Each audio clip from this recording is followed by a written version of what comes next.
สวัสดีท่านผู้ชมกลับมาพบกับรายการทำทูแสสำหรับหัวข้อที่เราอยากจะนำเสนอในวันนี้ก็คือเกี่ยวข้องกับสปป.ลาวได้สำเร็จการเจรจาสินค้าในการส่งออกก็คือ74รายการลาวปรับยุทธศาสตร์เพื่อที่จะเพิ่มโอกาสและก็ส่องหาตลาดทดแทนใหม่สำหรับส่งออกสินค้าไปยังตลาดอื่นๆในโลกภายหลังที่อเมริกาได้ตั้งกำแพงภาษีถึง 48% เพื่อกีดกันการนำเข้าสินค้าจากสปป.ลาวภายใต้การร่วมมือของอาเซียนและจีนและก็คู่ร่วมมือประเทศเพื่อนมิตรอย่างใกล้ชิดอื่นๆนอกคู่ขนานกับเส้นทางรถไฟลาวจีนที่พร้อมกำลังสุขอยู่และก็พัฒนาเศรษฐกิจและก็ส่งเสริมเรื่องของการผลิตกสิกรรมเกิดเป็นนอแนงใหม่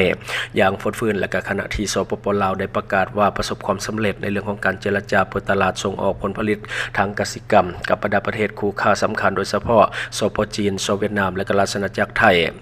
รวมเอาทั้งหมด74รายการซึ่งกลายเป็นขีดหมายสำคัญประกอบส่วนเข้าในการ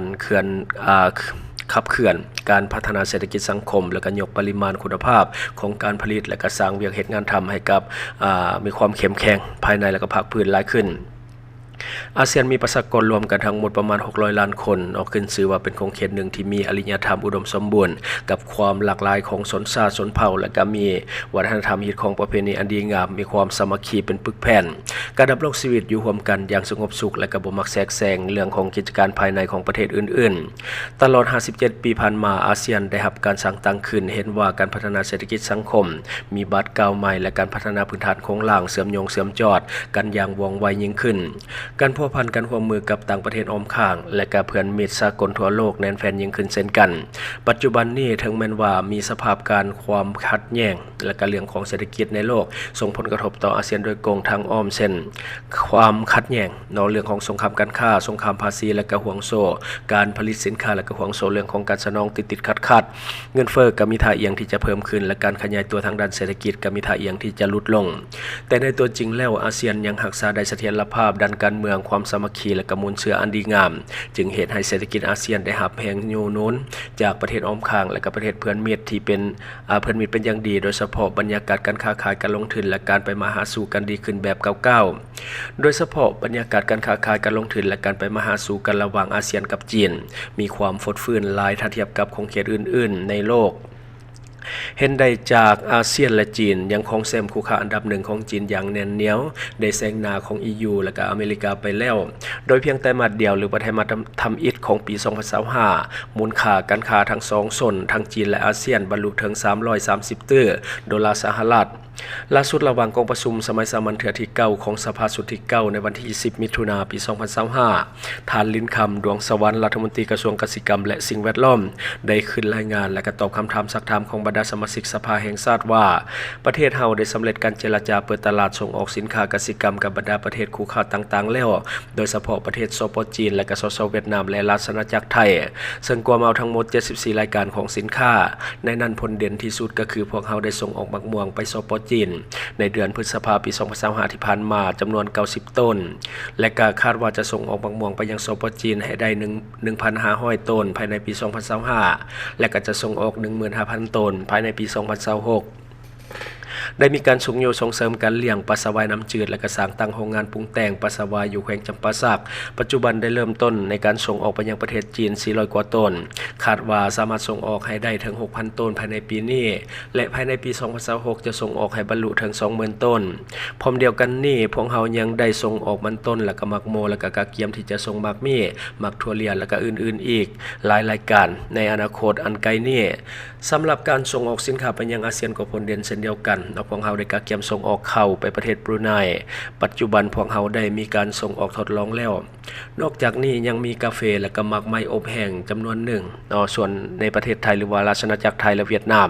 ก็นำเข้ามันต้นและก็ยางพาราจากสปป.ลาวเป็นจำนวนหลายเช่นกันท่านรัฐมนตรีกระทรวงเกษตรกรรมและสิ่งแวดล้อมยังได้ยกบางเนื้อในสำคัญให้เห็นว่านับตั้งแต่เปิดให้บริการเส้นทางรถไฟลาวจีนในปี 2021 ที่ผ่านมาบรรยากาศการผลิตเป็นสินค้าติดพันกับการขนส่งภายในประเทศและการข้ามแดนแม่นคึกคักหลายต่างจากหลาย10ปีก่อนคืนหลังหลายเท่าโต สำหรับผู้ประกอบการและธุรกิจต่างๆนักลงทุนภายในและต่างประเทศที่ลงทุนในแขนงกสิกรรมหรือว่าปลูกพืชเป็นสินค้าก็มีความหวังใหม่และก็มีเป้าหมายที่ถูกต้องโดยหันใช้รถไฟลาวจีนเพิ่มขึ้นแบบก้าวกระโดดเพื่อส่งสินค้าและก็ผลผลิตกสิกรรมไปสู่ตลาดต่างประเทศหลายขึ้นกว่าเก่าย้อนว่ามีต้นทุนค่าขนส่งที่ถูกลงและก็ประหยัดเวลาหลายขึ้นมีความปลอดภัยบรรทุกได้จำนวนหลายและก็สามารถที่จะเชื่อมต่อไปหาจุดหมายปลายทางอื่นๆได้อย่างสะดวกสบายย้อนแนวนั้นขบวนการปลูกพืชเป็นสินค้าในสปป.ลาวจึงมีบัตรก้าวใหม่โดยเฉพาะการยกระดับการขยายเนื้อที่ปลูกหมากถั่วเลียนปลูกกาแฟปลูกหมากมีปลูกหมากม่วงปลูกผักและก็สัตว์เลี้ยงจากศูนย์กลางจนฮอดท้องถิ่นคาดว่าผลผลิตตัวจริงเริ่มเก็บเกี่ยวและก็ส่งออกอย่างเป็นทางการภายในปี 2026 นี้ในนั้นกลุ่มผลิตส่วนใหญ่ยังตั้งเป้าหมายที่จะส่งออกผลิตของตนผลผลิตของตนไปยังตลาดจีนและก็อาเซียนเองบ่ว่าจะเป็นเกาหลีญี่ปุ่นและก็ยุโรปและก็อื่นๆแต่จะเน้นส่งสินค้าผ่านเส้นทางรถไฟหลายขึ้นทั้งแนวและก็ดีกลุ่มนักธุรกิจอาเซียนได้เว้าผ่านสื่อสังคมออนไลน์ว่ามาถึงปัจจุบันนี้การพัวพันจีนกับอาเซียนบ่ต่างหยังกับท้องแผ่นเดียวกันเว้าแบบนี้พวกเฮาบ่ได้มโนภาพไปเองแต่เป็นเรื่องจริงเบิ่งได้จากมากผลของการร่วมมือเพราะว่าเพียงแต่ไตรมาสเดียวหรือว่าไตรมาสทบิดของปี 2025ยอดมูลค่าการค้าระหว่างจีนและอาเซียนได้บรรลุถึง3,000 ตื้อหยวนหรือว่า300กว่าตื้อดอลลาร์สหรัฐเพิ่มขึ้นถึง 9.1% ซึ่งว่ากวมเอามูลค่าการค้ากับต่างประเทศของจีนถึง 16.8% ถึงแม้ว่ามีอุปสรรคกีดขวางที่อเมริกาใช้มาตรการหนีบหัดและการกีดกั้นการค้ารวมถึงการตั้งกำแพงภาษีสูงตั้งกำแพงภาษีสูงต่อกับอาเซียนและจีนตลอด 3-50 ปีผ่านมานี้อาเซียนจีนของแซมเป็นคู่ค้าอันดับหนึ่งนอกของจีนซึ่งได้แซงหน้ากลุ่ม EU และก็อเมริกาไปเป็นที่ห้อยกลุ่มนักธุรกิจลาวให้ทัศนะว่าอเมริกาได้ขึ้นภาษี 48% กีดกันสินค้านำเข้าจากสปป.ลาวนั่นเป็นประเด็นแปลกประหลาดและก็เป็นสิ่งที่ท้าทายในอนาคตเช่นกันอันนี้ก็คือเนื้อในของข่าวที่เราเอามานำเสนอในมื้อนี้ก็คือในปัจจุบันลาวหาทางเลือกใหม่ที่จะส่งสินค้าไปยังต่างประเทศที่อยู่ใกล้เคียงโดยเฉพาะประเทศเพื่อนบ้านของเราอย่างจีนเวียดนามและก็ราชอาณาจักรไทยนอกจากว่าตอนนี้ลาวเฮาก็ถือว่าได้ถูก